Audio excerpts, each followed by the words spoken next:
Hey Magic fans, I'm Joe. Thanks very much for joining me today. If you'd like to support my channel, please check out the link above to my Patreon page. I'm here with a replay of a Modern Q. I think this is the fourth one that I played with this 4-color Rhino Oko build, Rhinoko.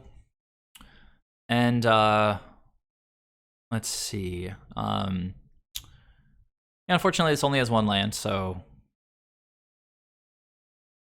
a sad mulligan, but you see that you can get rewarded sometimes when you mulligan hands that you should mulligan. Now, this is a snap keep, and I think what I chose to do was to ship the Assassin's Trophy since I currently don't have access to black mana and may not have it for a little while. So potential for the turn 2 Oko here. Alright, so some Death Shadow, which is a good matchup for us, but we don't have any of like our 2-drop snakes that replace themselves and are really good blockers in this matchup. We just have to hope that we don't get Oko taken away from our hand, but that's what's happening. So, I think that everybody in the Discord has been saying this matchup is really, really good for us. And I think I agree that it is good. I think that sort of the dynamics of the decks line up favorably for us. But you can totally get hands like this where they take away the one card that you really need, and then you're just kind of like twiddling your thumbs. All right, so we just drew a forest, and not a lot we can do here. Okay, Watery Grave, and they're passing the turn. Interesting that they play it tapped. Starting to think maybe this is some kind of weird control deck that doesn't want to damage themselves. Well, Rhino's good, but we need black mana. I guess we can go ahead and play Soulherder here. If the opponent removes it, whatever, we don't have any creatures to get value off of it with. All right, so they're down to 13, close to Death Shadow territory. But fortunately, they're stuck on 2 lands, which might give us some time to sort of claw our way into this. Temple Garden's not going to get there with Siege Rhino. Pretty awkward. We can just play another Hierarch. And at this point, I don't really want him to be able to play Death Shadow, so I did not attack with the Hierarch. I don't know what this guy's doing. Dismember on Siege Rhino. So I guess they were slow rolling removal because maybe we drew another creature and there was no rush for them to play out a Death Shadow. Because they could have just dismembered a Hierarch last turn and played a Dismember and would be able to attack this turn. So it seems poor on the opponent's turn, on the opponent's part. Actually, here is a 4/4 Shadow. All we want is a fetch land. So we draw another Siege Rhino. Pretty awkward. Alright, opponent plays a fetch land. Inquisition, haha. That doesn't do anything. Death Shadow, yeah, I don't think I'm feeling the chump block yet. The opponent's gonna buff, but not by too much. Tapped Blood Crypt, interesting. There it is. Alright, let's go. It's Rhino time, baby. Lightning Helix to your face. Yes, it makes your Death Shadow bigger, but doesn't really bother me. Alright, so they're going to get in here. I should probably chump with the Hierarch here. So yeah, I do that. Now, of course, there's the risk of them having a Temur Battle Rage. Just not really much we could do about that. The opponent had another Death Shadow, which is pretty bad for us, actually, because unless we draw an Ephemerate here, which would be amazing, we could go like Rhino Ephemerate, game over, as long as they don't have the Stubborn Denial. Okay, Coatl, we don't have blue mana because I just chumped with Hierarch, so things getting really awkward. All we can do is play the Siege Rhino. It's going to make their Death Shadows gigantic. Now, this is a really rough spot, right? Because they can just slam into these Rhinos. Actually, I'm at 16 life, right? So I can afford to take one of the shadows on the chin. So, let's see. The opponent chose not to attack, which is really interesting, right? Like, I would I would just chump 1 and take 11, and again, hope that they don't have the Battle Rage, which they haven't represented yet. Island is pretty good, actually, here, right? So I can just play it and draw some stuff. I do go to main phase it just so I can potentially play what I draw.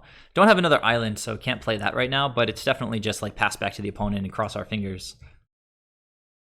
Okay, Thought Scour, filling up their graveyard, not drawing what they want to draw. I mean, there's a lot of things that can help us here. Soulherder, if unanswered, will just blink a Siege Rhino and get us there. Similarly, Charming Prince is a blink effect, so let's go ahead and just slam that Charming Prince. See what the opponent thinks about that. And yeah, they didn't like it, so got their game 1 against Grixis Death Shadow. I think out of the decks that I've faced, so no, I played against Tron, but it was like a suboptimal build, and the opponent wasn't really all there. So played against Tron, and now Grixis Death Shadow. And having an okay time of it. We stumbled on our mana a little bit, but eventually we did hit that fetch land that let us start casting Siege Rhinos. You can see the value of Charming Prince as an additional flicker effect here. Pretty strong stuff. So let's go to game 2 and see how that one went. All right, back for game 2 against Grixis Death Shadow, playing 4-color Soulherder. This is a keep. This is a more sort of traditionally okay hand against Grixis Death Shadow, because it's got these little blockers that replace themselves, potentially with Death Touch, trading with one of their creatures. Witness, obviously amazing value. If we get an Oko, they kill it, we get it back. Opponent kept 7 as well. They're going to start with Bobble, targeting themselves. I guess they didn't like it, so they cracked a fetch. Thought sees away my Witness. As I mentioned, that's pretty great value, so opponent wants to get that out of my hand. Can't say I disagree. And that land is pretty terrible, so let's go ahead and play our shock land and pass the turn back. All right, Thought Sees going to take the Coatl, so things not looking amazing, but Coiling Oracle is going to draw something. Witness is a great draw off the top. We just play Vista and get basic Forest here. Okay, opponent cracks, tapped, Coiling Oracle, hopefully not land here. I'd rather have gas, and Worship is pretty nutty against Grixis Death Shadow. And they've already spent 2 of their Thought Seizes, so hopefully they've exhausted their Thought Seizes. And this Witness actually is kind of cool, because if they Thought Seize the Worship, we can just get it back. It looks like they're going for an Angler here. And there it is. That's okay. Fortunately, the Worship is a little bit slow here, but that was a great draw as well. We'll want to build up our basics to get this Death Touch online as soon as possible. This turn, it looks like maybe Witness getting Witness back, or either Witness Coatl or Witness is fine. I think Coatl is probably a good choice here. Just maximize our Death Touch. All right, so no attacks. Okay, they kill an Oracle. Fine. Probably better for them to save that to kill this Coatl. I guess maybe they could have a Snapcaster for the Fatal Push again. We're going to take this one. Thought Seized away the Worship and a Death Shadow. All right, so things looking pretty rough, but we do have 2 Death Touchers here. Something to keep in mind is that very often, when the first thing we want to do when we have access to 4 mana is to go like green blue creature. So playing a basic plains in the first few turns can be sketchy, because it can prevent you from doing that. So here, that was obviously what I want to do. So I'm going to go ahead and play the Windswept Heath. I'll play one of my Coatls now. I think, or I don't know, maybe I'll just wait. Yeah, just wait till the opponent's turn. There's no reason to run it out, since I'm going to use all my mana for that stuff. All right, cycles a Street Wraith. Opponent's on 2 cards. They choose not to attack. Very interesting. I think it's Coatl time. I paused for a second because they could have like Kozilek's Return, which would just wipe my board at instant speed. But these guys replace themselves, so I sort of thought, whatever, let's go, Well, although I did keep that one in hand, because there's no reason to kind of overextend at this point.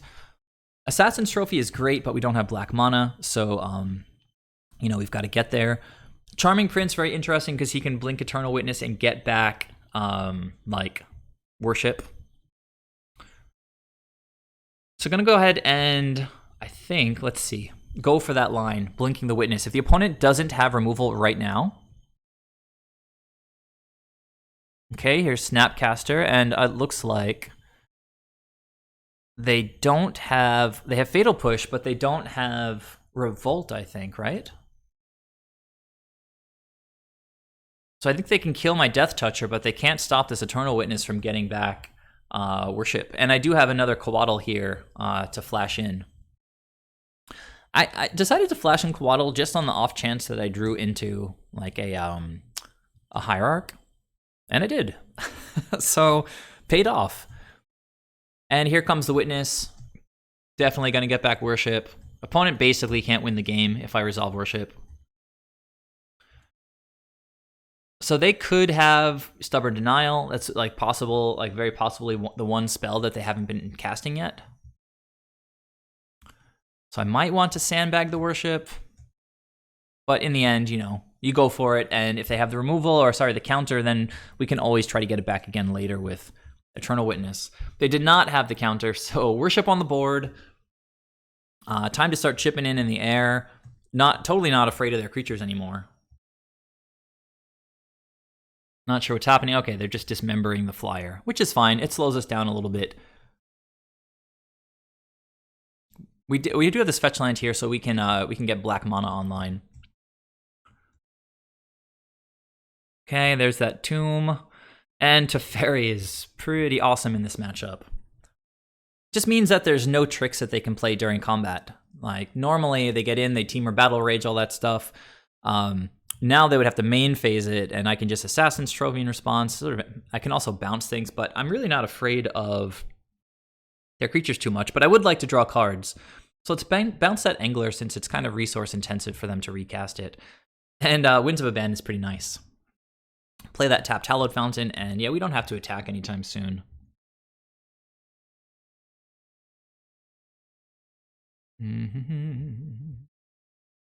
One could get in at Teferi here. Seems reasonable.